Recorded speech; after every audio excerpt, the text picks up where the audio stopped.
When he gets finished, I say this to him. Let me see if I understand you. You want to marry her because she meets all your selfish, self-centered desires.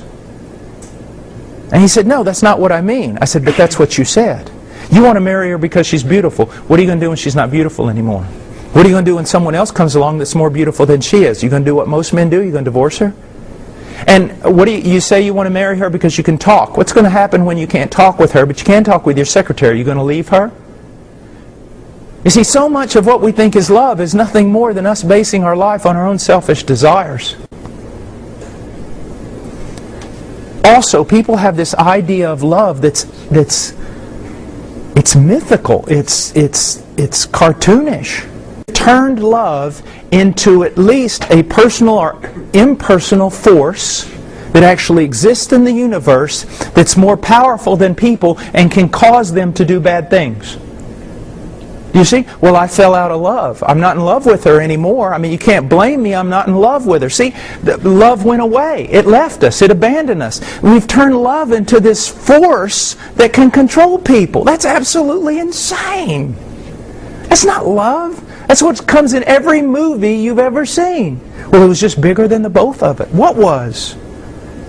Where is this power? What are you talking about? No, it wasn't. What was bigger than both of you was both of your lusts. Has nothing to do with love. And you say, well, we only got one life. Not us Christians. Yeah, a lost man can talk that way. I've only got one chance at happiness. I'm going for it. Go for it then. But if you're a Christian, you don't believe that. You see, God has called you to commit your life to this person. And that way, if it's wonderful, praise God. If it goes down in the dumps, you're not going anywhere. Guys, the whole world's tearing itself apart because of selfish desires. What are the reasons for wars and everything else? Selfish desires. Why do people get divorced? Selfish desires. Self, me, self. No, we're to die to self and we're to serve. And in doing that, we will find the greatest joy. If I could pick out 3 things in which they told me, you can imitate Christ in these. That's what I think about. Unconditional love, mercy, and grace. Now, I have some things here I want to just go ahead and read that I've written out so I get them right. Let me ask you a few questions.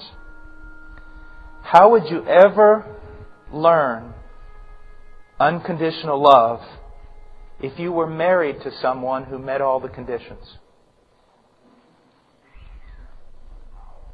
Question.